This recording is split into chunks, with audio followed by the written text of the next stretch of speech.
Benvenuti tifosi del Napoli. Metti mi piace al video e iscriviti al canale per rimanere sempre aggiornato sulle notizie del nostro club del preferito. Forza Napoli! Durante la trasmissione Ne parliamo da Castel di Sangro di Canale 8, il giornalista Paolo Del Genio ha commentato la vittoria per 2-1 contro l'Olympiakos. È importante sottolineare l'enorme miglioramento del Napoli in termini di gioco difensivo, eseguito con attenzione e fisicità e con grande qualità nel possesso palla. Siamo partiti davvero bene dalla difesa. L'anno scorso abbiamo faticato a ripartire dalla difesa, ma quest'anno De Bruyne si è unito ai 3 ottimi centrocampisti, che sono venuti anche loro a giocare, e la qualità del loro gioco è migliorata molto. È anche vero che, finché MC Tominay sarà a sinistra, vedremo cose diverse a destra.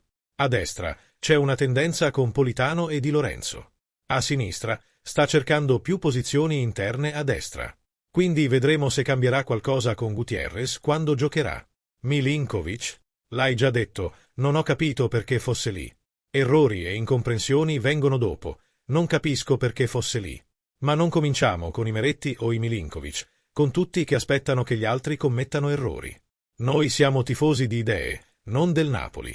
Resta da vedere se c'è stata un'eccessiva voglia di dimostrare la padronanza totale, e forse ha esagerato dopo un'ottima prestazione. Lascia un mi piace così YouTube ti avviserà dei prossimi video sul canale. Forza Napoli! Elif Elmas e il suo ritorno al Napoli. Bisogna trovare una formula contro il Lipsia. Ecco cosa scrive l'edizione odierna della Repubblica a proposito del Macedone. Il Napoli sta seriamente valutando l'offerta a Conte di un esterno tattico d'attacco. Elmas, in realtà, è molto di più. Può giocare in un tridente offensivo, lo ha fatto spesso con Spalletti, ma anche come centrocampista centrale e persino come seconda punta, come spesso fa in nazionale. Elmas, quindi, è un vero e proprio colpo di scena.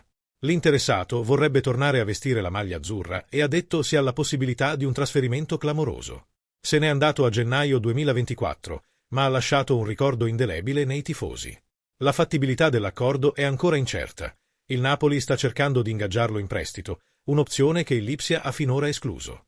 Il club tedesco lo ha pagato 25 milioni di euro nell'estate del 2024, quindi dovrà impegnarsi di più per trovare la soluzione giusta e forse aspettare ancora un po'.